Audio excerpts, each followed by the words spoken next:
Oh my God. You okay?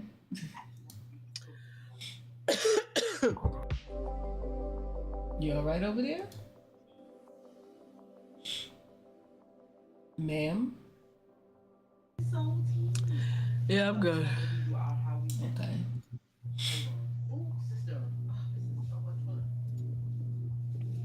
All right. Well, welcome back. It's been like a month, so A month is excessive. it quite literally has been a month. We are in March, and the last time we streamed was the first week in February, because it was V Day after that. Then you was sick, and then you was sick again. Are you trying to say I was just ill? Like, Yes. I wasn't sick. Oh, so then you were a liar. I don't know. That's what you told me. I said I wasn't feeling well. Doesn't mean I was sick. How are you making the distinction between the two? If I don't feel well, I just don't feel well. If I'm sick, I need to take medicine. I need to rest. What is the definition of sick? Unwell. So if you don't feel well, you were not well, you were unwell. Ergo, you were sick. So people that have mental issues that are unwell, they're sick? Yes. That's why they be like, they're sick in the head, but they are unwell. Now, you can be medicated to help you be well, but you were unwell in the moment. That's why they be like, oh, he's having an episode, like a schizophrenic episode. If you are schizophrenic and not taking the appropriate medicine, you will have an episode. You will not be well in that moment. So I guess I was Unwell. I wasn't sick though.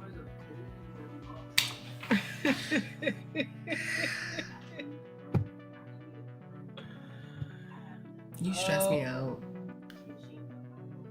You stress me out. I just want you to know. I feel like you know you don't care, but you know that you stress me out. So I never said that. You know, shit happens. Right. So, keeping in line with shit happens, what has happened in the past 3 weeks with you?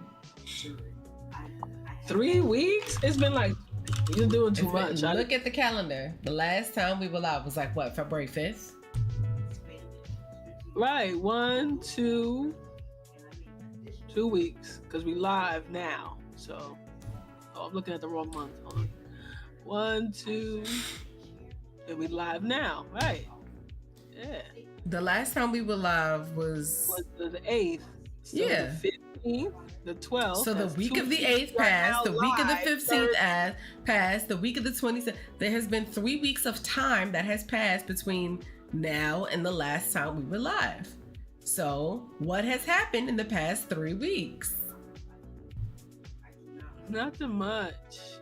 I went to North Carolina to spend time with my family. Really, my brother. And to see my father. And then I came back and just school. Really. Are you regretting your decision to go to school? Or are you still... Yeah. Oh, I thought you would have found some joy of like, I'm learning. And this is useful. I'm actually contemplating dropping out. Mid semester, not even like finish the semester. So I'm trying to push on. But what would help you push? What would help you push through? I just feel like I'm not really, and I get it. Like masters is to apply whatever you've learned in undergrad. But if that's the case, then why am I in classes where I'm not learning anything? Like it's me being in session and I'm not learning anything. Like I don't feel like the teachers are teaching. I think it really feels like they're just reading off slides and then they ask questions that the class clearly doesn't have answers to. Like, it's not even like, it's more like if you're in the field, you can answer the questions. If you're not in the field, you can't answer the question. Or But unless you're you in the field, so can't you answer the questions? No, because the I'm in tier 1. I don't do the high level stuff. Now I can answer the questions because I actually read the slides before class, and I have to go and Google and learn what the fuck it is. But if that's the case, what the fuck am I paying you $1,700 for? But that also sounds like a conversation to have with the department head of like, hey, listen, I am being asked to travel all this way with the intent that I would at least learn how to apply this information, and that's not happening in my classes. What happens is that my professors are reading off the slides, and that's it. Now, then the follow up question they may have would be like, okay, based on the information that they're giving you, do you have follow up questions for them to even answer? Or like what? Yes. And so when you have follow up questions, do they not answer it? No. Or the answer doesn't make sense. Like, maybe it's an answer to them. I'm going to say that. But the answer does not answer the question at all. And I'm just like, what? What is happening? And again, like, I'm resourceful. I can research and do the shit, but I'm like, if I have to do that, I shouldn't be in the fucking building.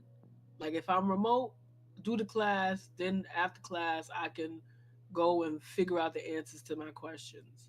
And again, we have, fucking AI. So I just go to AI lately. I'm very much on Google it, but I'm like, listen, just spit Now it out. Google got AI in there. You can't turn it off. You That should be can't pissing me turn off. it off. And so I'm like, I got the free year trial because I'm a student. So I'm like, fuck it. I might as well use it. So it's whatever. I mean, if I pass, I pass. But I'm really like, I just don't. I don't. I like being this semester reminded me why I didn't want to go back to school. And I don't know if it's just CUNY's, but it's not, because other engineering and STEM students have said it. STEM professors are notoriously terrible. Like, it just is what it is. Like, that's why I'm like, I really wish I did a non-STEM major, because I would So I like, was gonna say mine wasn't like that. not to say that other majors have wonderful professors, but the likelihood of actually learning Well, I from the would say, professor. yeah, I would say even like at the master's level, the likelihood of being able to apply what you're learning in the classroom, at least for the class, like I got mine in psychology, sociology, and special education. So a lot of it was like, here are some case studies based on your DSM. Here is what is your diagnostic, your diagnosis, and your rationale for your diagnosis. So it was like, I'm practicing using the thing you spent class time teaching me about the differences between the different disorders. Now my culminating project is like, here are some case studies I've created or that I have from my own, names obviously change or whatever. What is your diagnosis? What is your rationale? Work with your group to kind of have a team discussion as a psychiatrist might when they're working in like a clinic. So like it might actually, to your point, might be different depending on where you go, because there is a lot of space to apply what I'm learning. I don't know how much space there is for you to. It'd be like, okay, now that we have this code, how do you apply it? Like, what does that look like? Everything is applied outside of class. It's not even like, oh, we do this and then you work on it, and then as you have questions, we can work through it. It's literally like, here's the slides, now apply it. And then like our projects, at least for the one of the classes, the project doesn't even align with what's going on in the slides. Like our network class, we're learning about, this is stuff that I learned in undergrad anyways. So we're learning about the different signals that happen through networking, or whatever. But our project is like, okay, build a virtual network and build an AI agent to do whatever. And I'm just like, so you're not teaching us how to apply this to our project. This is undergrad shit that we already know, that we can just brush up on. Like I don't know. Maybe it's gonna get in that direction, because I know at least when we start classes, we have to do a refresher because kids forget. So it could also be like, this there's is one class that a professor's refreshing shit from a class that half of us ain't take. He was like, "Oh, from last semester." I didn't take you last semester. Like, this is my first semester taking you. How the fuck are you refreshing something from a class that I didn't even take?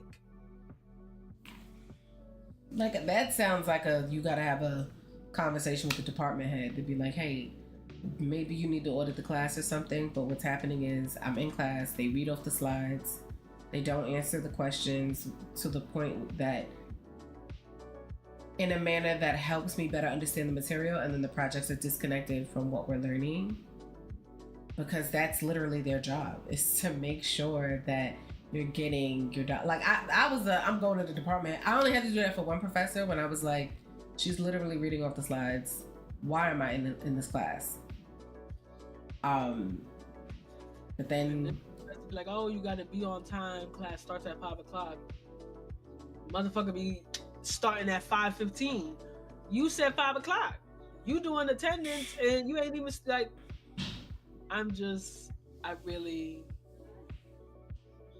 I should have just went to the college that I graduated from and stood there. The professors are way better there. So, this is my message. If you are going to City College for a STEM major, God bless you. God bless you. Because I went to City College, but for psych, sociology, and I went to City masters and masters and special education. And out of the people that I work with, I learned more in my class, and it seems like they learn. Like, even when it comes to like the services we use, like we use a web-based application, CSIS, and a lot of my colleagues are like, "How did you learn how to work?" Because one of my professors built CSIS, so he was able to walk us through exactly how to use it. Like, I literally had a class on how to use it. And so where I have figured out how to do a bunch of stuff, even with the updates, it seems like a lot of my colleagues, oh, can you show me how to do that? And I'm like, what did you go to school for? It's not even that. People don't have like use like trial and error. And I'm noticing a lot of people don't have a frustration like tolerance.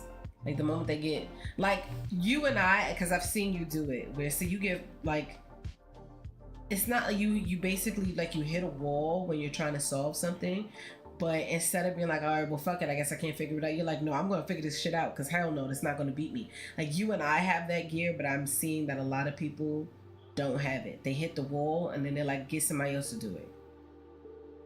And I'm like, how'd that help you? Because if you're going to rely on me to do your work, I don't do other people's work unless I get money for it. So I don't even translate at my job because I'm not paid for it. When I was paid to be a translator, I translated. I'm no longer paid to do that, so I shan't. Or as the viral t-shirt says, due to not wanting to, I will not be. Yeah. My past 3 weeks have been pretty chill. I had a really nice Valentine's Day. I also had a really nice, we had a winter recess. So that was calm. It was a staycation for me, but it was still very much like I got to enjoy doing nothing. And I feel like this generation, millennials, don't really get to do nothing without being guilt tripped by boomers into you gotta do something. So it's nice that in my household there was none of that guilt. But then my father would make it a point to call me and be like, so what you doing? Oh, nothing? Yes, father, nothing. Nothing is the plan. So I could definitely see like the differences. I feel like now that, especially now that I live by myself, I could definitely see where like now that I am not under someone's rule, this is the authentic version of who I am, and not like that I have to follow his rules, so this is who I am. And the authentic version of me is like being intentional with my time. So I got to spend time reading. I got to spend time playing my game. Like for him, I guess for like my dad, like he doesn't understand the value in video games, and that's fair because that's not his generation. But for me, it helps me decompress. It helps me like tune out the world so I can be able to build my social battery. But like that's not something I don't think he would ever be able to understand, and that's okay. He doesn't have to understand it. I don't live in his house. I ain't got to follow his rules. But for me, it's very much like I go to work, I do my job, I come home, I play my game, because playing my game helps me like unwind and prepare myself to sleep. So I can quiet. I'm so accustomed to like hyper processing. So a game, I don't have to hyper process. Like I'm focused on just this one task. It's the very rare opportunity I have to like focus for real.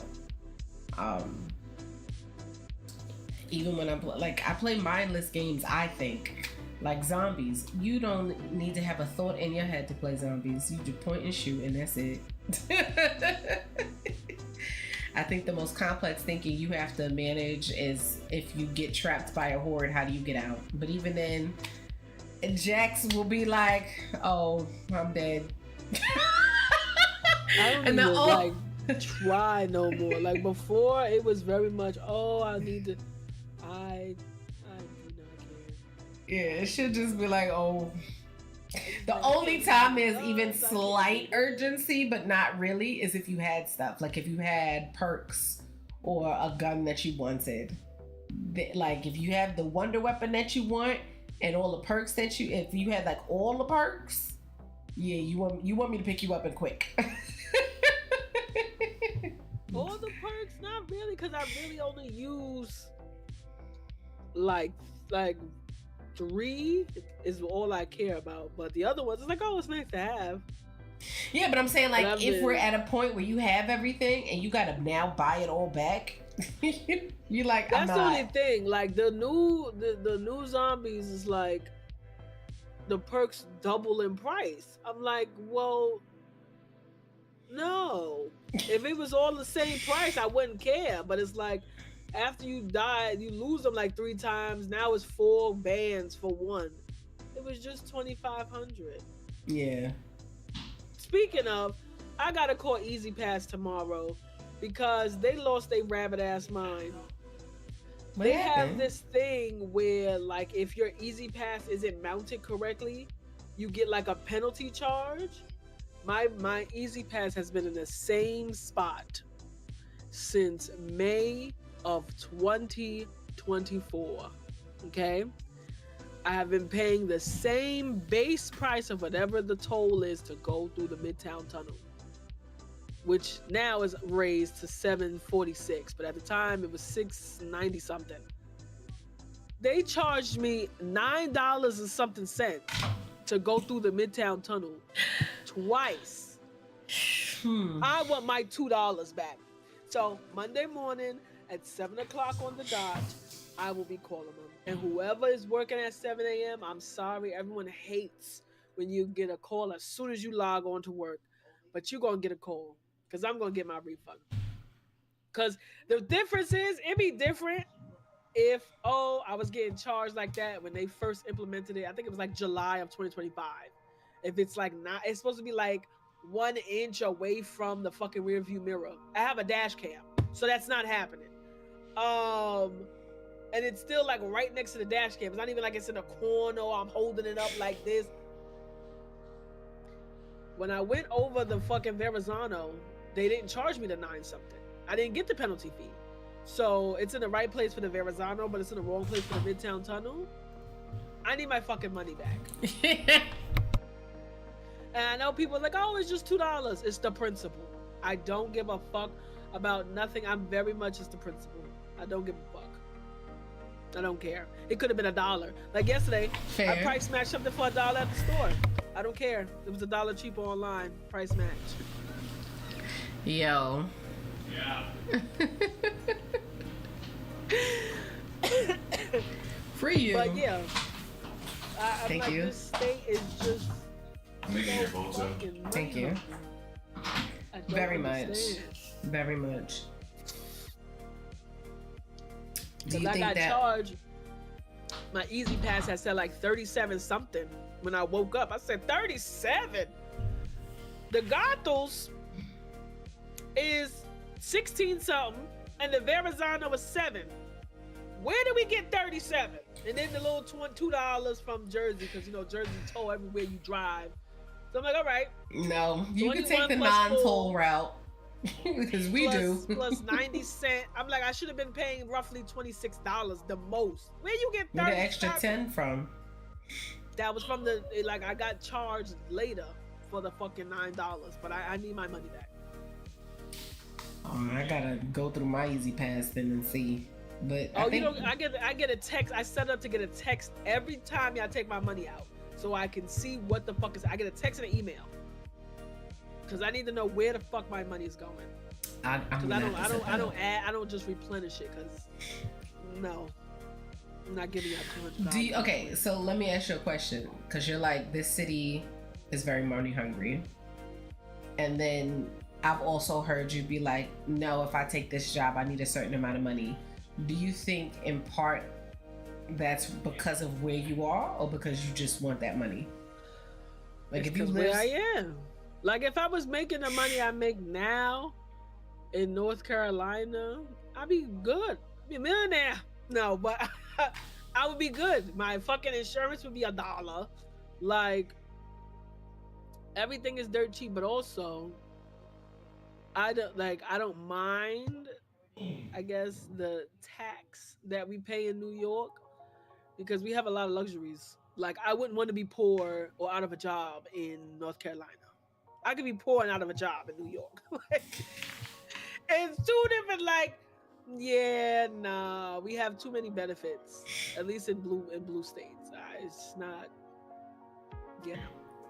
do you feel like if where you are shapes your drive when it comes to employment and even potentially education, I imagine, do you think that it also shapes maybe in part your personality? Because I feel like you've gone places and you've heard like you're such a New Yorker. Like, do you think that was an intentional like how much of you is because of where you were raised versus your intentional choice? I think a lot of me is where I was raised. Like, I mean, I guess my hobbies and interests are because of the things that I like, but the way that I move, I think a lot of it is because I was raised in New York. Like, not to say I'm not polite. I am polite because the fuck is the point of being rude for? Like, if I just walk in the door and I'm like, yeah, give me this. Like yesterday, oh my God, when we went to the diner, I held the door for a lady. And she ain't say thank you. And she just walked through. I was like, you're welcome. She's like, oh, thank you. Yeah, because these arms ain't holding shit for free. Anyways. That's what Black History Month. Hello. But when I first went to North Carolina, and like we was at a Golden Corral. This is why I remember it. And we online getting food or whatever, and the lady is talking, and I'm really just like, she was like yapping to herself. And my brother was like, "You not gonna say that back?" I'm like, she wasn't talking to me. He was like, yes, she was having a whole conversation. Oh. And I was like, oh, and then I was like, oh yeah. She was talking about something about the weather. And I'm just like, I'm very much like, if you're not talking directly to me, if you didn't say excuse me or like signal that you're talking to me, I mind my business too much. Like, I really, and I don't talk to strangers. Like, that's not, It's not my thing. I'm really very much. I'm not talking to strangers, but yeah, I think being raised here definitely shaped like who I am as a person. Because it's just a lot of things that happen in this fucking city. Just What aspects of you do you think? What aspects of your personality do you think stem from just being a New Yorker? Like if you were somewhere else, this may not exist, but because you were born in New York, it does. Cause like that when you said I mind my business, and I'm like, that's one. I feel like that's a New York. I'm gonna say kindness because New York. They say, "Oh, New Yorkers are not nice." They swear to God, we not nice. Eat a friend. We are the kindest people, though. Like I'm a very kind person. I'm not like if I see someone struggling, I'm gonna help them. Like the other day. Now, granted, she caught me on a good day. The black lady was like, "Oh, can you help me cross the street? Cause my hip hurts." I'm like, "You see me limping, and you want me to help you? Cool. Whatever. I'm gonna help you across the street, right?" But like, or like if it's hot out, and I have an extra bottle of water, I'll give it to a homeless person. Or I'm very big on like if I have cash on me, I give homeless people money all the time. Like people are like, "Oh, don't be too close." I'm like, hey, this hand sanitizer. People gotta eat. Yeah. Or like if someone's hungry and they're like, "Oh, can you give me money to eat?" Yeah, like, I'll get you. Yeah. I never carry cash. Like, no, I want the money. I'd be like, "Listen." Then you hungry. Then you not hungry. I don't have cash. I buy you something. To get you food. And I did it for a homeless guy. And he did the most. Like he tried to order like $10 worth of food. I was like, well, you know what? This is probably the only meal he had. But I really was looking like and the McDonald's worker was looking at me like, I'm like, yeah, you see him trying to order a Big Mac. The fuck? But yeah, I think being kind is definitely a part of being a New York because we're very community based. Like it is what it is. Like yes, you know, everybody know black, but you know, we all help. Everybody know black is wicked. The level of which we have community is that it's like the way when people are too friendly, like I'm very sus about that. Like what's your game? Which like I'm very much like I'm gonna sit back and watch and I'm gonna see if this is something I want because you got to keep your head on the swivel. It is. I definitely agree with you there because when I moved, my mom, she's from Tennessee, she was like, "Don't be alarmed. People are gonna talk to you here." She was like, "So you know, they're friendly," and I was like, so this is the place where everyone's friendly. I came from the place where everyone's kind. We're kind, but we mind our business. So we not. Hey, how's your day? Oh, what's going on? And here, they're friendly. And it's, "Oh, hi, can I help?" Da, da, da, da, da. So I'm like, okay. It's quite possible that my kindness stems from where I came from because I don't know if I would have it to that extent someplace else. Now, I'm empathetic, so I might still have had the level of kindness that I have where I'm like, everybody deserves it. But I'm also like, if I was born in a red state, would I have that mentality? You know what I mean? So I'm like, how much of my person... your own people... But yeah, and that was one of the things where I'm like, I feel very much like I have worked hard to be intentional about who I am as a person. Like they always say, be the change you wish to see in the world, right? So I've always tried to truly like live that. Like I don't want to be a dishonest person, so I'm not gonna lie. I don't want to cause harm, so I'm going to do my best to understand so that I don't put myself in the predicament. My goodness, words. I was meshing predicament and positions somehow. But then I've also considered like how much of how I think and see the world and process is a direct result. Thank you, my love. Is a direct result. I got it.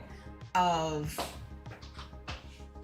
how I was raised, where I was raised versus what I'm exposed to.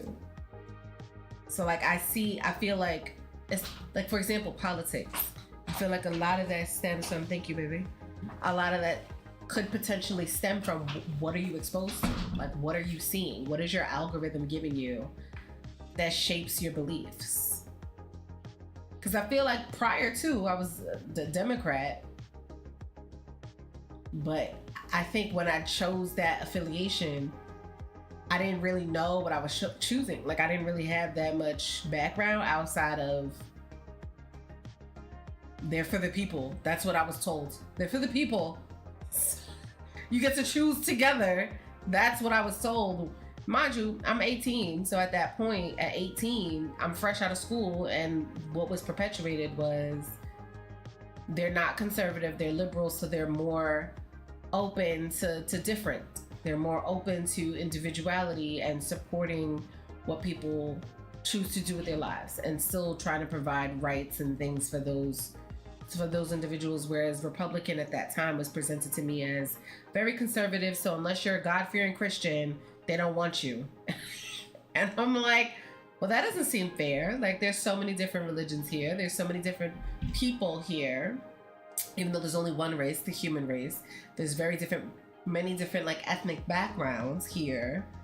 And all people should have rights. All people should have access and equity in terms of what the government is going to provide. So I went Democrat. And now that I have social media and I can see like, oh, this is how this side, like I'm getting more of the details. Now I'm like, I don't even know if I'm Democrat. Like, I don't even know.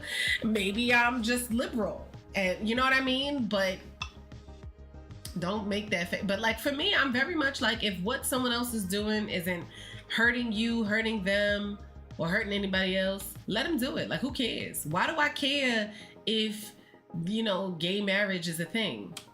Marry who you want. If you're in love, get married. Like, it don't matter. But the fact that that's a thing, that's a stance that people were taking, like, they shouldn't be allowed. For what? Why? Who does it hurt if Tom wants to marry Mark? It hurts no one. Mind your business. So, but then that mind your business, I'm like, that's very New York. Like, I don't care.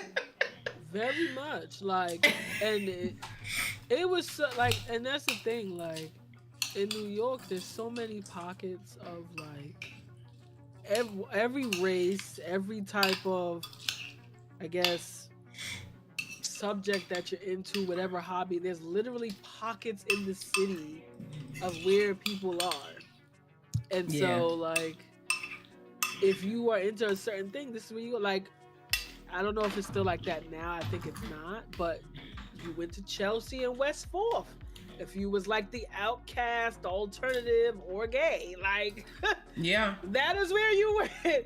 Like, if you were into a certain like graffiti and stuff, I know a lot was in the Bronx and was it 5 Points of Brooklyn. Yeah, like there was everybody had like a designation.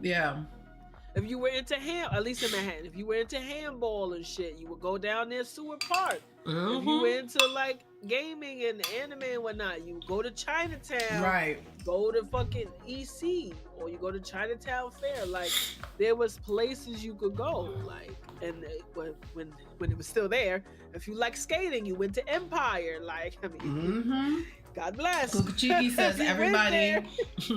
Kuchiki says everybody had their zone. Exactly right. Everyone literally everybody had had zone. Something. Like, that's it is what it is. Like, if I grew up somewhere else, like it would be a culture shock. Like, when I went upstate to visit my sister when she was away at school, and I was like, oh, there's really no blacks. Like, the black people are only here for the college. It's like, it was really like, where, and then, even, and I will say this, as a native New Yorker that went to Brooklyn and parts of the Bronx when I wasn't supposed to, but I had went to Williamsburg during Mother's Day to go pick up my mother's phone from Google because I bought it from the Google store directly. Mm-hmm. I don't know where I was. It was not Williamsburg. I don't know what they created, but I was very much like, did I go into the wrong area? Like, am I still in New York? Did I get on the wrong train? Like, she's on the wrong timeline, guys. I entered another portal, and I was like, and it was like blocks of like, where are the Black and Spanish people? Because Williamsburg is very, there's a lot of heavy on Spanish, but it was like, it's Black and Spanish people there, and I'm like, where they at? Where we at? What's going on? So yeah, I feel like growing up in New York really shapes your personality, and it even shapes like how you talk too, and like how you interact with people. Like, that's why when people are like, oh, only in New York, and like we don't, like, we'll see something crazy, we'll look, but we don't stare forever. Like, it's like, oh, that person is like, I don't know. Unless it's a car crash. We gonna rubberneck like a motherfucker. Yo, and slow down. Mind you, there's open road, but we gotta see everything. But we gotta see what happened, what we can ascertain. Like, it's like we're the investigator in that quick second. Like, we can tell how everything occurred. Like, it's insane. But yeah, it really, because once you go into, like, you can go into different zones, and then you find out if that's the zone that you like, and that kind of like shapes like who you're gonna be. And yes, you kind of dress alike, but everyone has their own aesthetic within the group of the zone that you're in, if that makes sense. Like, when I went, where was I? I was on Delancey. I went to like a paint and sip, and like, when you go out with your homegirls or your homeboys or whatever, y'all have like, okay, we're gonna coordinate this, but y'all don't have the same outfit on. Literally, for blocks, it was like different groups of girls. They literally had the same outfit on. And you know, when I seen us, it was groups. They all looked fashionable, but they didn't look. They wasn't carbon copies of each other. Yeah. So I'm just like, do y'all all just like go to, you know, the latest Shein white girly that, you know, transitioned into New York a couple years ago and like copy her fashion, or do you know how to be an individual? Like, I don't know. It's really weird. It's really weird. I think part of it is what, like, a sign of the times, like what's popular. But then part of it is then also your own unique style or level of comfort. Like for me, I can remember like the different phases, if you will, of my fashion. When I was younger, I wore skirts everywhere. So I had nothing but tights, nothing but dresses, nothing but skirts. Then when I got older and I was now able to pick out what I wanted to wear for myself. Like, I picked out my own outfits when I was younger, but my father's requirement was that it had to be a skirt and it had to be the shoes that he could hear. You got to hear me coming. And then when I had more freedom and I could pick whatever the hell I wanted, I leaned heavily into jeans. Whatever the fuck, but I'm wearing pants. Then it went to the cardigans, and I would wear either a cardigan and a tank top or a button up and a tank top. You laughing because you remember that. That's all I wore. But I had on my jeans because I was like, this looks like I could work in this. Jeans, my cardigan, my t-shirt, my button up, or jeans, my cardigan, my camisole, and my you get it. And now at my current school, where I got 1,500 kids, sweats. I wear sweats every day. But I need the hoodie and the pants because I need the pouch in the hoodie to keep pens and pencils and things that my kids are gonna ask me for. So for me, my and now even when I'm not working, I'm very much in sweats because I'm so accustomed to having the access to all the things. I just need 50 million pockets. I need pockets and I need pocket space. So you just bypass the cargo era, huh? You just skip past that? Yeah. I don't like anything that feels constricting. So cargo didn't stretch. I need stretch. At least the cargo pants I saw. And I didn't buy them. I saw them and they didn't look like they stretched. Like you pull the fabric and it was not stretch. I need stretch because I'm probably Were going you to like pick looking some. at like Old Navy only? Yeah. Or like that's why. I'm like, girl, I was a cargo girly down, but I wasn't only. Yeah, I didn't only shop at Old Navy. So Yeah, I'm like, and this is why I'm like, now that everyone knows I'm autistic, there were signs. How did no one catch it? I mean, nobody's looking for that. But yeah, I'm very much. I find a thing I like, and now just that thing. Like I'll get that thing in several colors, but just that thing. And I got that from my dad, who was also like, "How?" And I'm like, "Sir, you need a mirror." But yeah, so shop at my one store because I like how stuff fits. If I like a pair of pants, I'm getting it in every color. If I like a shoe, I'm getting it in every color. I need you to expand. Well, I have started to expand your now stores. because this one, but I don't know, because he'd be like, yeah, we just get this out of Primark. No. Okay, you still need to expand. No. We need to expand. We need to go out to shop. That's the thing. You like shopping online. I hate shopping online. I hate being in the store.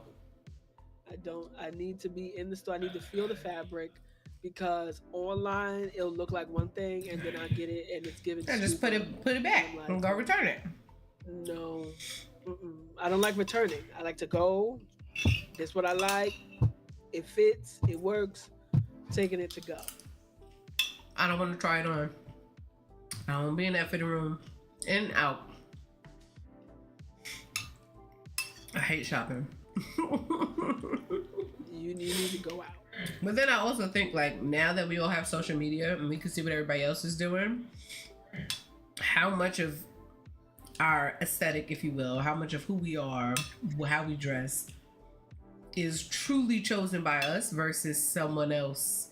Like, it just reminds me of that scene from Devil Wears Prada. Do you know what I'm talking about? Where Shorty was like, oh, cerulean blue. And she like went off on a tangent about like, you know, have you seen that movie? Types of blue. Yeah. Don't disrespect me. I'm asked. It's a genuine question because clearly Anne Hathaway. Love. Clearly you ain't see Friday, so I just. Here we go. Here we go. So I just gotta know. But that scene where she was like, "That was chosen for you," and then she explains how the fashion industry chose that item, that color, all that good stuff.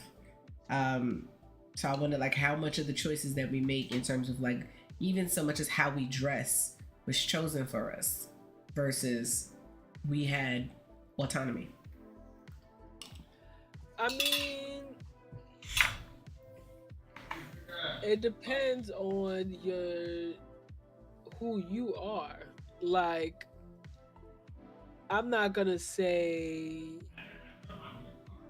being in school didn't change how I dress because like when kids was wearing True Religions and American Eagle when that was popping, Arrow, Hollister, fucking Ralph Lauren, all that shit, I was like, ooh, I need to get this to fit in, but yeah.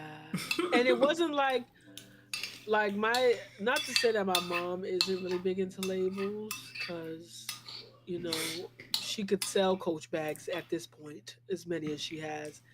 But like my dad was very much, we were always in some type of label. Like whatever he bought us, it was some brand on it. So by the time I got to like middle school, high school, I was like, I really don't give a damn about a brand. Is it comfortable? the only brand that I cared about, that I really, really wanted, that I never got my whole time in high school was a North Face jacket. That was it. But I had like leather jackets and other brands, and I was like, I want a North Face. I want to fit in. But, you know, other than that, like, It wasn't like I didn't have quality. I had a fucking a Canada Goose, a bear jacket, and something else. And then I was just like, I want a North Face, and my mom was like, "You literally have jackets that are better than that. Why do you want a North Face?" I'm like, "Cause I want." And at the time, North Face was like $600, and I'm like, "Okay, isn't that less than a Canada Goose?" She was like, "But you have the Canada Goose." Like, and she was like, "No, I'm not buying you. The jacket's good. There's no holes. Like, we're not doing this." But it was really like I wanted to fit in with the kids. Like, again, not again. The school I went to, everyone was like, "Oh, there's no such thing as cool kids." But come on, there's tiers. Let's stop it. So, like, I wanted to be with the cool kids that were failing and smoking weed, but their outfits was fly. I'm like, I am excelling. Why can't I be fly and excel? I don't understand what the problem is. Yo. And I'm not doing Please. drugs. Like, I don't get it. But, you know, it did shape like how I was. And then like by I'm gonna say junior year, I was really like, oh, I could put this money in my pocket. What the fuck I want to wear it for? And then I became a little pack rat with money, and I went and I started shopping at Old Navy more. That's literally what happened. I changed where I shop because I was like, oh, I can be cheap and it works. Let's do it. Except for my jeans, like, God bless Old Navy, but I can't wear the jeans. I can't. But I like their pants. Like their cargo pants are nice, but the jeans I can't do. They like fade and then like the waistband start. Anyways. But yeah, so towards the end of high school, I really just started like dressing how I want to dress, and I went through phases. Like I dressed like a girly girl, then I dressed like a boy, then I dressed like a girly girl again, and then I dressed like an in between, and now I'm slowly fading back into the girly girl. So. Yeah, because I saw that fit yesterday. She looked so cute, guys. And it wasn't even like a crazy looking fit, but I was just like, oh, her hair was down and she had a little flannel with her little pants. But it was like open a little bit so you could see a little top of the booby meat. Yo. I was like, oh, she trying to get a little boyfriend. She's so cute. Not the mic going out on you, but yes. Oh, I said, oh, she trying to get herself a little boyfriend. She looks so cute. A little? She's trying to get her little man friend. Oh, yeah. I need me one of those. But you can't annoy me. Oh, well then good luck. That's what it comes with. It comes with the territory.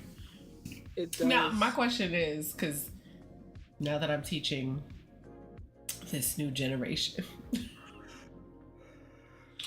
and they swear that the stuff that they have is like, oh, that's just our lingo. And I'm like, who is our?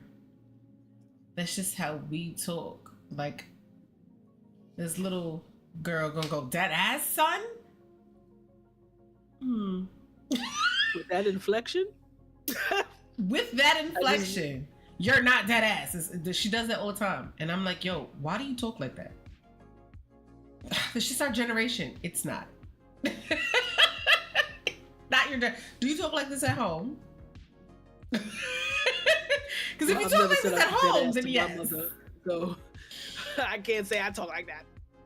I'm like, if you talk like this at home, then I'll allow it. But if you do not, if you cannot say dead ass son in front of your mother, should you be saying it right now? And for me, that has always been the distinction between how much of your personality is borrowed versus like who you are. Like, because if that's you, that's just you. Like the way I would speak at home never changed. Like how I talk at home was how I spoke at school. Like, of course, my father would be like, you can't call people stupid to their face. But for me, I was just like, you talk the same at home and school? Mm-hmm. Because I didn't really wild out. Like I wasn't, even now, if I choose to use profanity, it is to like punch the point. It wasn't like littered throughout my lingo.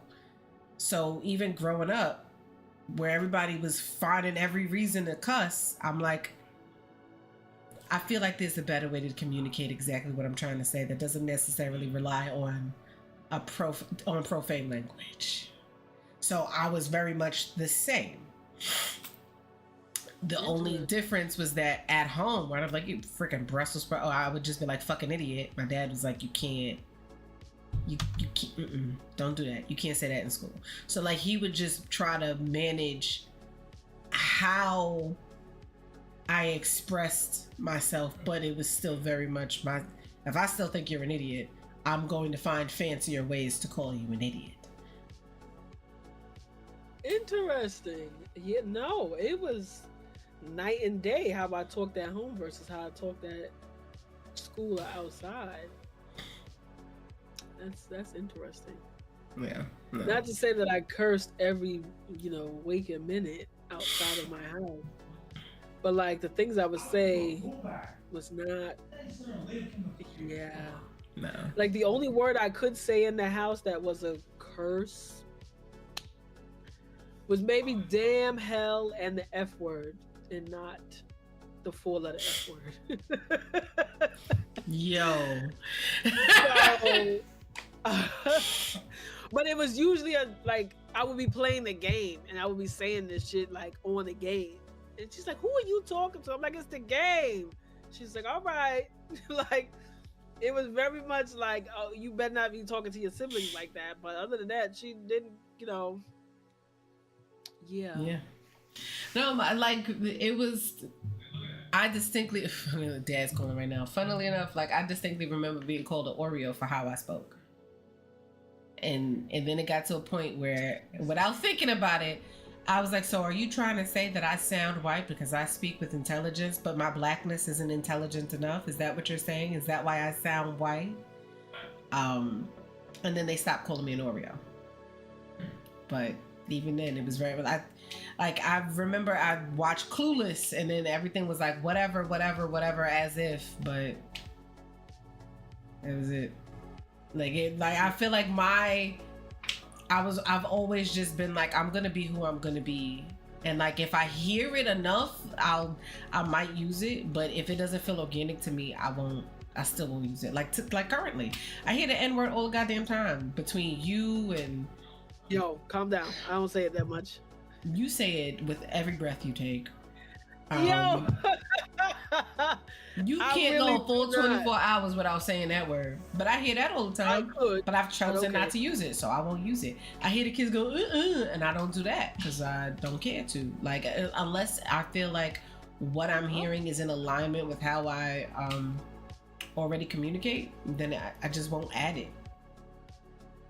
But yeah. But I remember like the whatever as it, like I used to do that all the time because I was just like, I'm about to say that's definitely an elder millennial thing because I don't think you were part of the Clueless era, so that's what I said. It's an elder millennial thing because my aunt did that, and y'all. Yeah. So. But outside of that, and I also think that not having social media in full force like we have now allowed me to be more intentional with who I am, but I think kids now don't have that choice. They don't. It's literally like you got to keep up with the Joneses. Yeah. Like now you do have to keep up. Like before it was like, oh, keeping up with the Joneses for people that you're going to see in school and that's about it. But like now it's like they're going to see you on the internet and in school. Like you don't have a break. There's no moment where they're not gonna be like, oh, like getting your hair. Like the first day of school was your hair was done and you had a nice outfit. You just needed 5 outfits for the first week of school and the first week back from New Year's break. Now you can't be caught without a bust down. Like, don't let a hair be out of your ponytail. Like it was just, and like playing outside is corny. Like during lunchtime, like you should, as a girl, you should be running around with the boys. This is the time. But I want to run around. Right. Like You know what I'm saying? Like even, and I'm trying to think, like we wasn't playing outside in high school, but we did, like we were outside and like moving around with our friends. We wasn't just sitting on the floor on our phones. Like we would walk around, you know, on AIM or whatever. Or the most you're gonna get us, we watching the boys playing basketball or we on the swings. Like girls don't even do that shit. Like kids don't even do that. Like the swings is fun. It's all right. Get on the swing. Like And I'm what 30 kills years me, old. I see a swing, I'm going to the swing. Get on the swing. And what kills me now is that even like how we perceived like free time in school was different. Like free time for us, it was like, all right, now I'm getting up out my seat, I'm walking around, I'm doing something. Free time for them, it's like, can I get my phone? And now they can't do that because of the Yonder pouches. But they're such crackheads for their phone. They're all fine. Kids are using burner phones to put in the Yonder pouch because they can't go without their phone. And I'm like, what is the purpose of that? Because if we see you with the phone, we're going to take it. So it's not even like I don't put it in so I can use it. It's like I don't put it in, I still can't use it because if an adult sees me with it, I'm gonna get it taken. What do you gain from that? And a lot of kids are like, it's just the comfort of knowing that I have access to my phone. And I'm like, that is crackhead behavior. That is crackhead behavior because I've full on left my phone at my desk and gone to teach for 3 hours straight with no phone. You will be okay. Right. Like people be calling me and they be like, girl, why don't you never answer? My phone be right. It's so bad. Like I have to put my phone on silent because I don't want to go through and turn off notifications for every app. But it's just like, I just like my phone is on me just because, but I really don't want to hear it. Yeah. And people like, your phone is always in your hand. Honestly, I'm always checking Gmail. I don't know why. After a certain age, you're just checking your email now. You're not even going to social media. Like, because girl, I'll check my email every goddamn day. like literally my wake up is I wake up, see what time it is, check my Gmail, check all my banking apps, then I start my day. I need to make sure everything is in alignment and nothing is charged that's not supposed to be. Now, granted, all of my cards, I have no text notifications, so if anything is charged, I'm gonna find out. But it's just for peace of mind. I have to log in to make sure the bank account looks like what it did yesterday. Like, I don't like, that is it. And then, like, I'll get on social media and like, I be having so many DMs, it's not even funny. But like, I'll just post on my story and I get off the phone. And that's it. You'll see like 20 posts on my story and people be like, bitch, are you not checking your DMs? I'm like, oh, it'll be days later. And yeah. She's not. It's so bad she'll send me stuff I sent her. Yes. Same with Chris Lee. I've sent Chris Lee like 3 videos and she's like, bitch, I sent you this first. I was like, oh. Yeah. She not checking. We got the same algorithm, so in my mind, you know, I'm acknowledging that you sent it to me, so I'm sending it to you back. Okay. That's how we do it. I see the save that you're going for. I don't know if it landed. Would you say that there is a clear, distinctive line between inspiration and your individuality and like who you are? Because we've kind of touched on how like seeing things might shape it. So like there's some YouTubers, not even some, just one, my baby. I really like mimic. Yeah, that's my man. Forever. You don't know. Listen. What's his government name? I'll come to Charlie. Are you asking me or telling me? I don't think we know his last name. No, I'm telling you. Okay. But that's my man. And, okay. I don't want to move to Cali. That's your man, but you don't know his name. Okay. But I'm listening. That is his name. Go ahead. Because that's what his father called him when he did a skit. Okay. But yeah. Most of my shit is like, yeah, I think it's mostly me. And TV shows. Like a lot of my, like... She is very much Family Guy. I'm Family Guy. I'm SpongeBob. I'm a little bit a teens American Dad, a teens, because I'm really more of a Family Guy girly, and I feel like I'm Family Frasier. Guy. I'm Frasier depending on I'm Frasier depending on the situation I'm in. If I'm in a situation where someone's being completely idiotic, I'm sarcastic the entire time. The entire time. Or I'm saying something that I know that they will not understand. And we're just gonna move on. Yeah, I feel like TV more shaped my personality than social media ever did or will. Yeah. Yeah. Yeah. Yeah, the shows I watched growing up was like Charmed, Bones, Buffy. I'm realizing now, like as I recount it, I'm like a lot of it had like very strong female leads, like very independent thinkers. Okay, Destiny Child. Oh, you're so lucky. Oh, you're and I feel like I also have that mindset of like figure it out, solve your own problem. But a lot of the shows that I watched growing up was very much figure it out, solve your own problem. So when I see people that don't do that, I'm like, why are you weak? Why are you weak? Just be like, cause why can't you even figure it out? Like I understand if you don't have the ability, cause you know, I'm no Buffy the Vampire Slayer. I'm not doing backflips to kill zombies, or vampires in that case, but I feel like I can problem solve at the very least. Like I can figure out, here is the solution. I may not have access to the solution, but I can get there. Whereas there are lots of people that will see a problem and then cry. They can't even, they can't think past problem and they just stop thinking. And I'm like, why can't you think? But a lot of the things that I feel like I was exposed to growing up lent itself to my ability to do just that. So I would argue if I didn't have that, I would probably be, I don't know if I would ever be this sit there and cry. It's supposed to figure it out, but I recognize that oftentimes when I'm crying, it's out of frustration because I understand myself. Like I want to punch something and I cannot punch things. So the alternative to wanting to punch the problem, let me cry, get the energy out, and then I can think about how to solve the problem.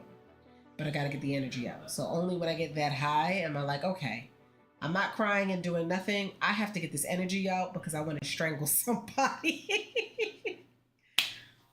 But I also feel like a lot of, like to your point, a lot of the things that I was exposed to lent itself to my desire and ability to do those things. I saw it, and so I wanted to be able to do it.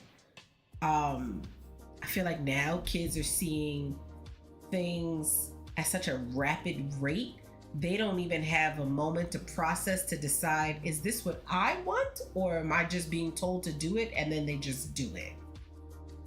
Because the amount of kids that were doing the 6-7 thing and then didn't know what that even was, I'm like, what does that even mean? I don't know, it's just everyone's doing it. And I'm like, how did we get here? How did we get to the point where you'll just do what everyone's doing because everyone's doing it and you don't want to be the one not doing it? And what's wrong with being the one not? It's almost like you can't not do it. Why? What will happen to you if you don't?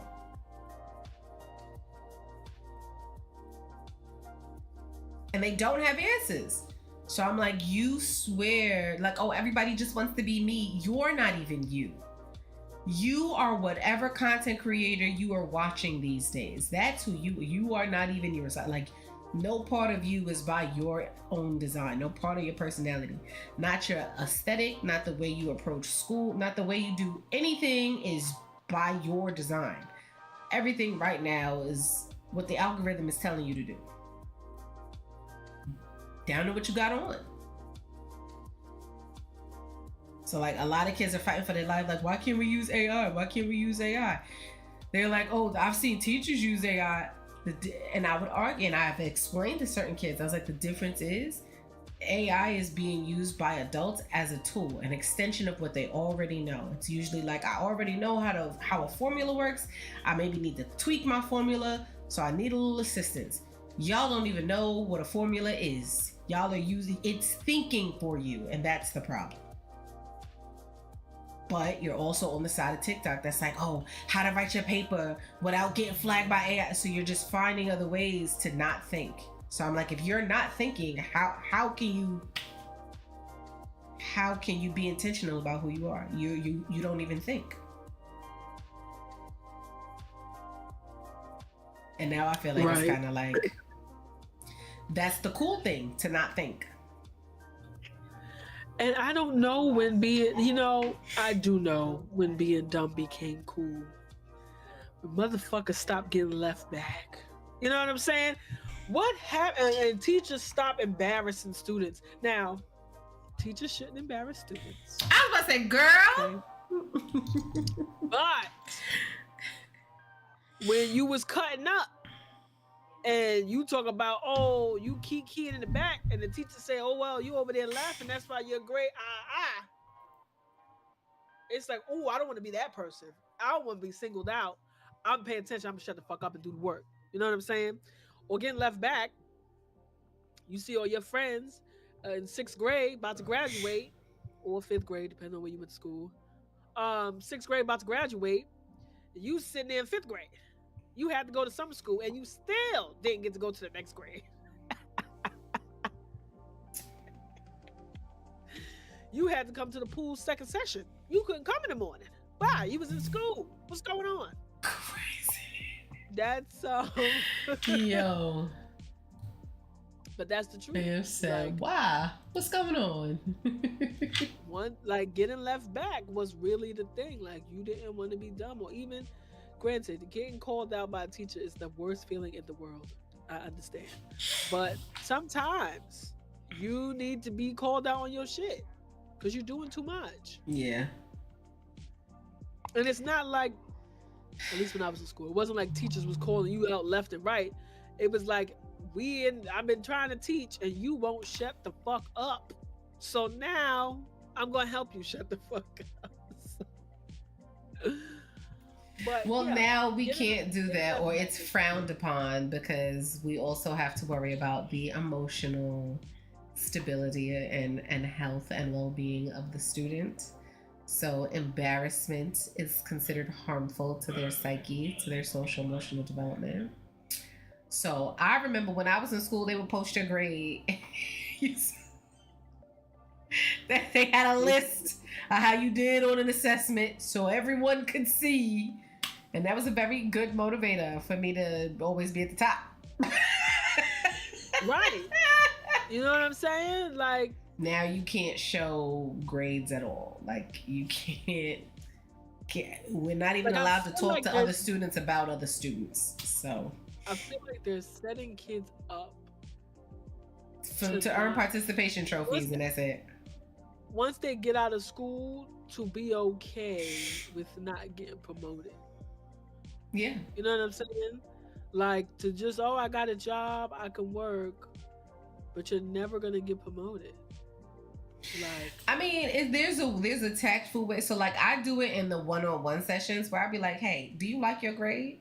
Well, no. So what you gonna do about it? You know what I mean? Like, I can have those conversations one-on-one. Now, does it stick? It takes a second, because that's a private conversation, and these kids are so easily distracted because they're so used to constant gratification that in the moment they don't have the capacity or the stamina for focus. So they can't, like, where we could be in class and we could like tune out the world to focus on what we got to focus on, and then when we're done, now we go and do the other stuff. They don't have that. I could be talking one-on-one to a student, but if a student starts talking to them, they're gonna turn their head to the other kid. Like, they don't even have the focus. Like, I will physically stand next to people talking, and then the one kid will tap the other to be like, she's standing right there. I know, let me just finish. Let you just finish? So I'm like, it's that. So I use like one of the kids was like, "You stay frying me," and I'm like, "I don't mean to, but you put yourself in that position." Like we were doing a quiz review, and I only had the kids with me that failed the quiz. So I'm going over the concepts that we were like testing for, and the kid goes, "I have all this in my notes," and I didn't mean it. I didn't mean it to come out the way that it did, but reflexively I was like, well, it's not in your head, and that's where I need it. And after that he was like, oh, okay, but You greased him. but that's Yeah. I can't do that whole class. That's embarrassing. And now the kids can't learn in environments where they feel embarrassed and judged. But that would just so happen to be a small group, and that was. He said, "Run him down, Kuchiki." It was like I didn't even. Normally, there's a don't say that, and without, that didn't kick in that day. And I remember it because he remembered it. And he was like, "Miss A, like, do you not like me or something? Like, that was mean." And I was like, "I'm not trying to be mean. I'm trying to help. And you are trying to avoid getting the help because you want to focus on the answers. I don't care about the answers. I know the answers. I care about you learning, because you should be able to apply this content, this methodology to other aspects in your life, and you can't because you're so focused on, let me just get the right answer for the worksheet. How did I bomb the quiz? Because you don't know anything." So that's where we're at. We're at the age of AI will give me the answer, but now I don't know anything. Said fire. That's really what you did.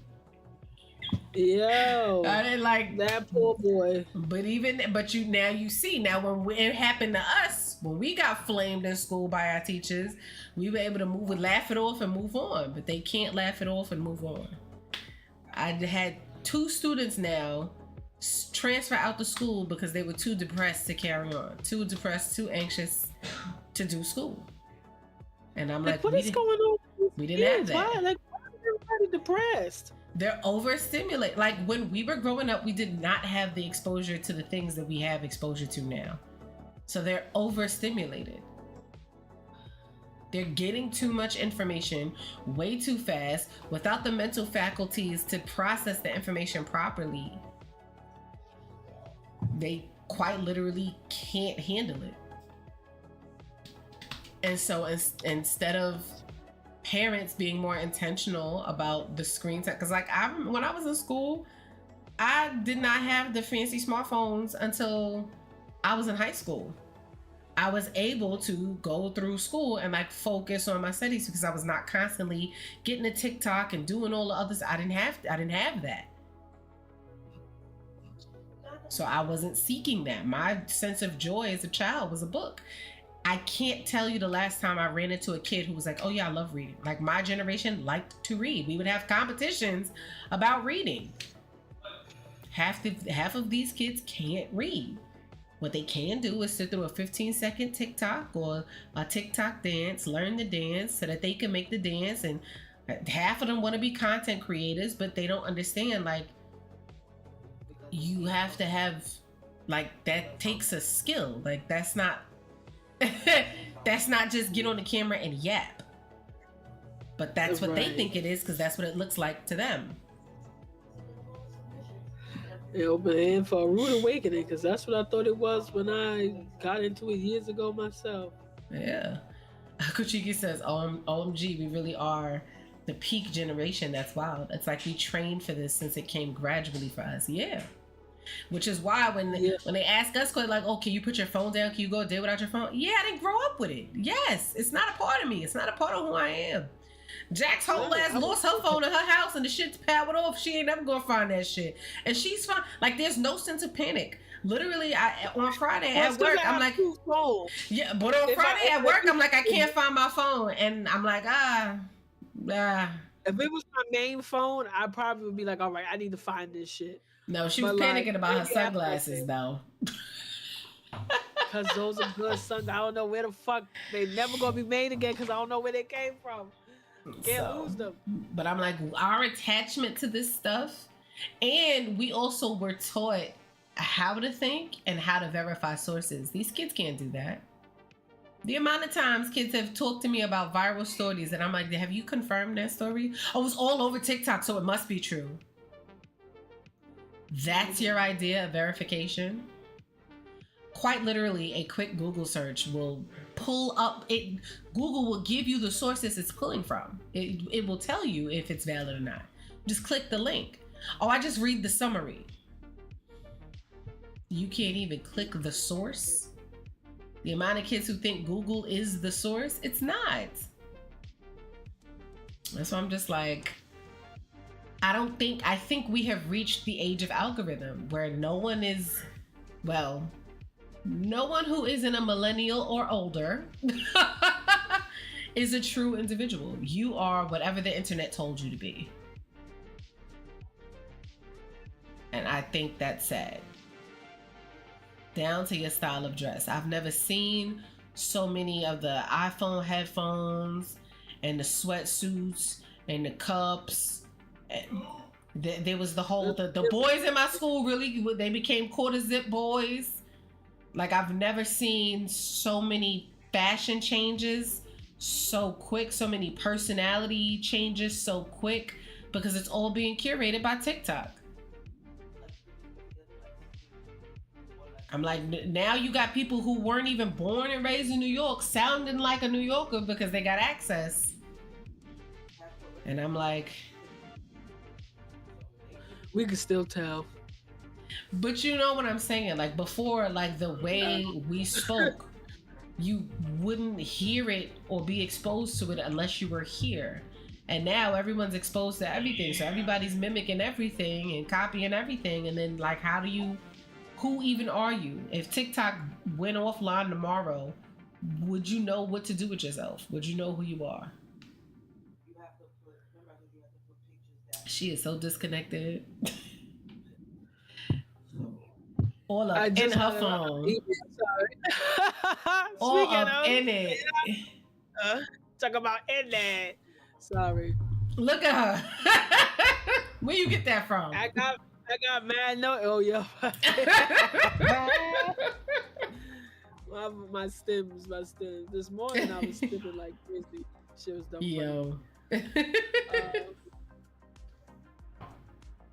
But yeah, these they can't brief it. No, but no, for real. Like, yo, free. I don't know. Like, I truly feel like, and then, I think the internet is like showing how bad it really is, and it's like, I'm starting to realize that these people are allowed to vote, and this is why we. There's a guy that goes around and asks people questions. So the question this time was, what is 85 plus 25? The closest answer we got was 111. Right. And the farthest answer we got was 60. I swear to God.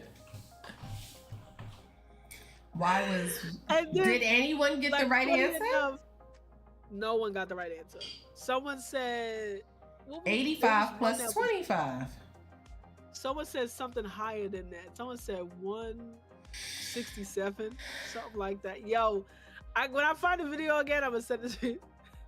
But like, the thing is, like, this just to go along the lines of like kids just taking answers off the internet off of face value. The guy that was asking them the questions, after they would answer incorrectly, he'd be like, yeah, that's correct. So like, imagine a teenager watching this, everyone's saying different answers. Because he was just, being a dick, but like, yeah, that's correct. You got it. You close, yeah. I think we have said it before, but we need to bring Shane back. Because I remember at World Star, his hip hop used to have the question segment where he would go around to different places and ask questions. He asked somebody what year did World War III start, and people was giving answers, and he was like, okay. He asked somebody, what are the 3 branches of government? Now, he's in America, asking people what are the 3 branches of government. And one girl, I remember it because I was like, she can't be serious. One girl was like, democracy and Obama. That wasn't even 3 answers, baby girl. You supposed to, where's the 3rd one? He asked somebody how many feet are in an inch, and a girl was like, two steps, 2 feet. Like, that was like when the guy was asking how many states we got. That's why now I say, goddamn 47. But it's like we could laugh at it because we know the correct answer, but like it's yeah, but it's literally, someone told me, they were like, yeah, what, we need to go back to when presidents like would 1v1. I'm like, what are you talking about? He's like, didn't the president like 1v1 somebody? He was talking about Alexander Hamilton. My lord, I'm about to say, was he thinking presidents used to joust to win? Like, I don't understand. Joust is mad funny. But I was just like, oh, precious. But even then, in that moment, it was very much like, look it up. Was that a president? Oh, that was a secretary, a founding father. Okay. But now the knowledge is locked in. Kids don't even have that. Like, when they realize they're wrong, they don't even go so far as to figure out how they're wrong, and or like ascertain the correct answer. They just gonna stay wrong. And I'm like, that's interesting. Right. And some of them don't care if they're wrong. Like, that's the thing that be like for me. Like, I need to know the correct now. I'm fine with not knowing the answer, but I don't want to know the incorrect answer. Like, yeah. Like, I'm like, oh, I wondered about this, and I'm like, oh, I don't care enough to go find out, but I don't want to know the wrong answer. I'm not gonna go around like they like, don't the don't sky is care. actually purple, but because the sun hits it at a certain light, it looks blue. And people be like, "Is that real?" I'd be like, "Yeah." That's why people are colorblind. They think purple is blue and blue is purple. And people be like, "Oh, really?" And I just be like, I just walk away. I just. Well, my favorite was telling somebody that chocolate milk comes from giving cows chocolate. I was like, whatever flavor you want, you just feed the cow that you want strawberry milk, give them strawberries. You want banana milk, give them bananas. And that's where that comes from. And they were like, wow. Wow, indeed. Wow, indeed. Wow, indeed. And it's bad, girl. Like, I remember about 4 years ago teaching with my current co-teacher, and we were saying that ligase is like the glue that helps put the protein together. So a kid goes, do you have to like drink the glue? Like, how do you get the glue in your body? My God. I was like, no, it's like the glue. It's not actual glue. Yeah. But like, so then how does it stick? Okay. Just deep breathe and smile. That's all you gotta do. I did listen, and it's only gonna get worse because now we have kids that will use ChatGPT to do like. I think I told y'all earlier this year, a senior, a 17, 18-year-old student used ChatGPT to design their poster. And then you know how it'll ask you another prompt, a follow-up prompt after? The kid wrote the prompt after on the poster. Right. Yeah. Like, how it's so bad you don't even know how to cheat. I don't know. God bless. Yeah. And then there was 2 kids that I'm like, you have averaged a 50 in this class since September. So how did you get a perfect score on the quiz? So I just asked him. I picked anyone. I was like, pick any one of your correct answers and explain it to me. Oh, I forgot it. Put it in your thing now. Okay. Well, now I truly suspect you of cheating and dishonesty because you have no way to prove that you actually have learned this material. But I got the answers right. No, that proves that you could memorize. But if the focus is learning, you cannot in this moment prove that you have learned the material Oh, can I take it again so I can prove it? Takes it again, fails it. What happened? What happened? Yo. And then, because when you cheat, I have to write it up and I have to let administration know. So I wrote it up, but he can see that it says academic dishonesty. Did you have to write that? Like, could you not write that? Because I'm like, I don't want my parents to see that. Then you shouldn't have done it. But you don't have to write it. I do if you do it. If you don't want me to write it, then you shouldn't do it. And for the life, couldn't wrap his head around that. Felt very much like I'm doing something to him. And I'm like, this all started with you. If you didn't cheat, I wouldn't have to write that you cheated. But you could just not write that. Not if you cheated. Didn't stick to this day. Still be like, yeah. And then she gonna write I cheated. You're saying that like I was wrong. And like as a friend, I would be like, well, did you cheat, bro? Like, oh, his friend knows he cheated. His friend knows. Because they both cheated. They both got in trouble for the cheating. So they both know. That's why I'm like, you don't make any sense. No sense, no dollars. No sense, no dollars, no credit. Yeah. But yeah. It's bad. It's bad, and I fear that we're going into the place of like exactly where they wanted us to be, of like we don't process. We are whoever you tell us to be. I feel like millennials are safe, but everybody after us, you are who they tell you to be.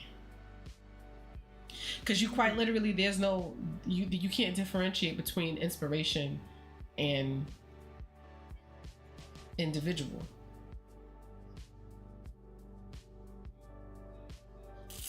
And I think that's part of the problem. And I don't know why. I don't know what it is that they're so afraid of being an individual. You know what I'm saying? Like a lot of not being liked. Not being liked for who you are. Like you said it yourself. I had better coats than the North Face, but I wanted the North Face because I wanted to fit in. So it didn't matter that you had something different, something better. You wanted to fit in. So take that with the idea that this current generation struggles to critically think. They are not going to go against the grain because then they know for sure I won't fit in. So they don't even give themselves the space to decide if that's something that they like for real, because they're more focused on I need to fit in. Now, as they get older, will that potentially change? Maybe, but the reason why it is able to stick so well for us is because we have critical thinking capacity. This generation is lacking that. Now, AI has made critical thinking, for them at least, a moot point because they're like, it'll just do it for me. Why do I have to do it?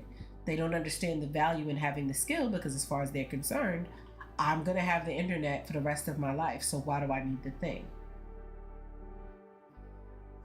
They're accustomed to instant gratification. So there's no part that they can perceive in this moment where they don't attach.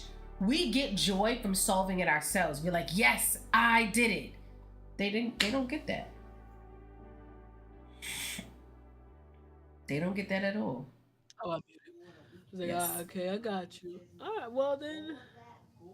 Well, I hope. Now we just got sheeple. Now we actually have sheeple. Sheeple. We actually have sheeple. And that's why I'm like, you to ask the question of like, how do you maintain individuality when we are all so heavily influenced by algorithm? You have to first have individuality to maintain. And I don't think they have that. I will say if they didn't have social media, I think we would be dealing with a different group of kids. It also stems from the home. How much parental presence is in the home. And I don't mean parent in the same room. I mean parent actively engaged in what their child is doing. Like when I was growing up, for at least an hour, my father would sit at that kitchen table with me, go through my textbook with me, and then quiz me on it. He was actively engaged in my learning, actively engaged in my interests. All I really wanted was books all the damn time. I was in the library 7 days a week.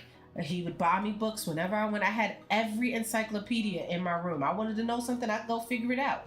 He made sure I always had everything that I needed, everything that I wanted that aligned with my interests. My interests rarely, if ever, were on the screen, even down to the things that I could watch and listen to. In my house, I could not watch BET. I could not listen to High 97. I could listen to Z100. I could watch Disney Channel.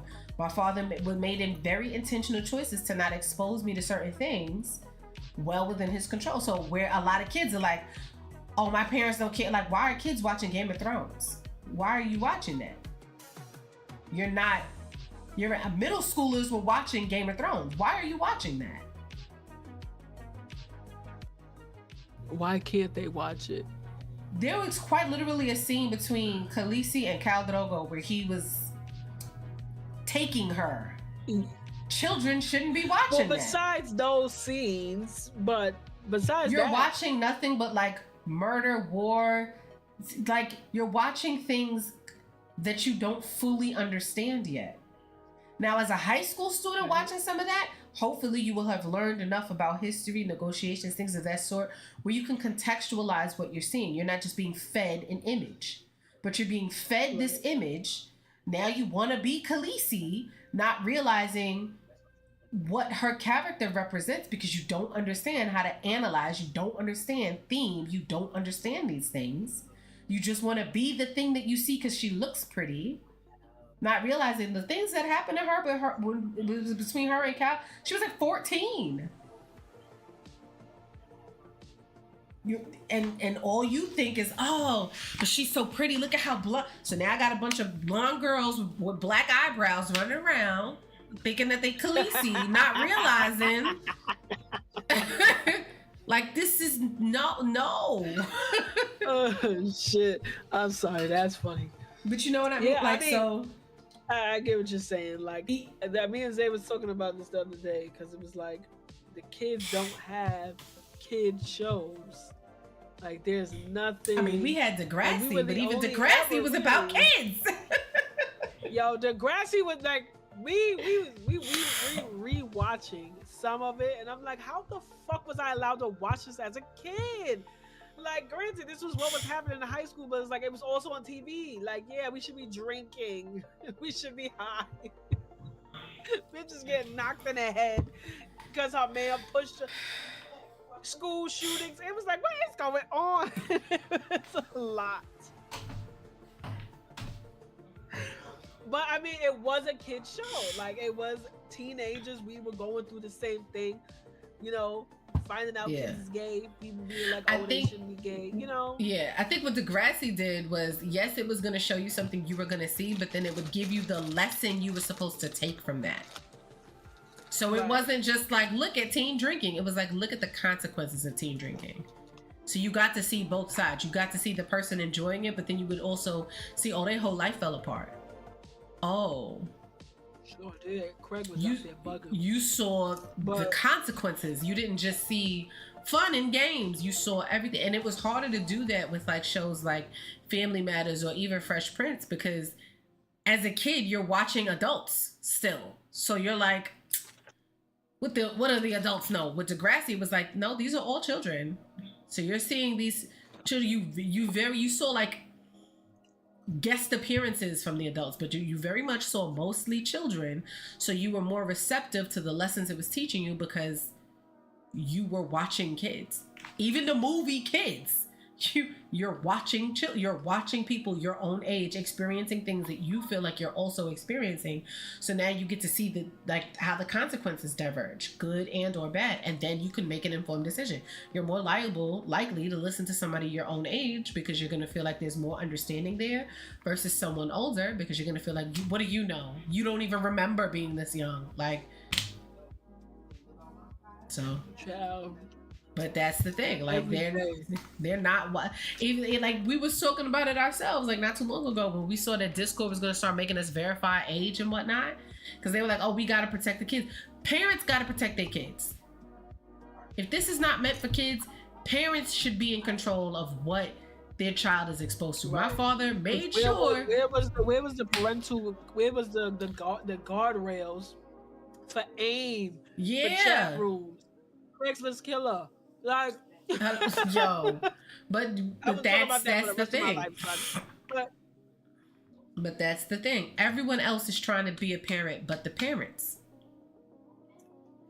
are not involved. And it could also very well be like parents can't be involved because they have to work 7 jobs. That could potentially be the thing, but it still boils down to parents have to parent. Parents have to have way more control over what their kids can do. Even my nieces, they have iPads and stuff, but the only thing you could watch Bluey, you could do your school stuff. Like, he is very much in control of what they can watch. They, as the adults in the house, do not watch certain things when the girls are in the living room. The girls need to be in their playroom or someplace else because they cannot be exposed to that. So I'm like, parents just have to parent. So for the children whose parents are very active and very present and aware, I get a very mature student, typically a studious student, typically like goal oriented. I know what I want. I know what I'm looking for. Like I'm trying to think of across all of my classes, there's maybe 1 or 2 kids that have that. 1 or 2 kids that are like, I'm about my studies. Here is what I'm trying to do. Like, they're not no ways. They have the in class. They're paying attention. They're asking questions. They care about what they're gonna do outside of high school. They're not like, oh, I'm gonna be a forever student. Like, they are thinking about like, because I'm trying to get into this college, so I need my grades to look like da da da da da. Because from college, here's what I want to do. I was doing this internship. Like, they have like 1, maybe 2 students in each of my 4 classes. One of which is a class of 18-year-olds that have that hyper focus of I'm here to get something out of this. And those just happen to be the ones whose parents are like hyper involved. So that's why I'm like, there's a direct correlation between your child and their ability to be an individual and parental involvement. Like, I could only watch BET and all that stuff at my mama house. I could not do that. I could not do that at home. And then you look at how me and my siblings were raised, because my siblings were raised in my mama's house, and me and my older brother, we were raised in dad's.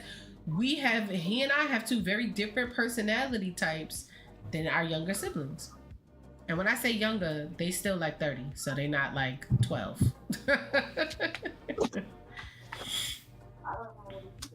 So you see it. So, but yeah, I really truly think kids shouldn't be allowed. Like, no child should have TikTok. Agreed. This is not a place for kids because they can't differentiate. They can't discern the validity of the information that they're looking at. They're quite literally way too impressionable. At all ages. So I don't think children should have, and I don't care about like the kid social media. No, because now you got kidfluencers. No child should have social media. You're a child. You need to learn the skills first before you go engage with the content. Learn the theory before you try to apply it. I'm dead. Seriously, that's my stance. I don't think kids have the capacity, and they all think that they do. They all think that they hot shit and they know everything. But I've quite literally looked at the Facebook posts I made when I was young 20s, and I was like, my God, I was a fucking idiot. Like, when you look back, Facebook gives me memories. I'm like, please.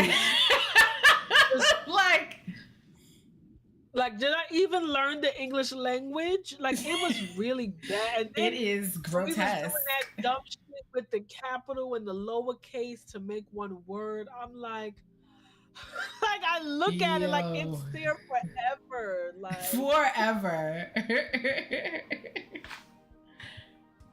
Forever.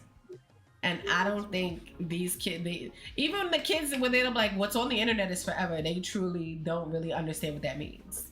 And I'm like, well, you see it in real time when someone tries to make a change and somebody else will go dig back to 17 years ago what they posted on Twitter and now their career is ruined. Forever means forever. It means And forever. then it wasn't until the where the fuck is my game? I'm sorry. It wasn't until You get that focus hard at work.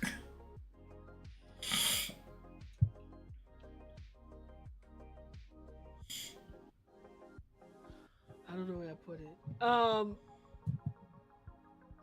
Really She is more concerned about her missing game than she is about her missing phone. Because no, these Priorities. games are like, if I worked too hard on that game years ago. I need to know where the fuck it is. What Finish was your I sentence. responding to again? You didn't even start, so I don't know where you was going. What was the last thing you said? Fuck. Do I even remember what I was saying? I don't know.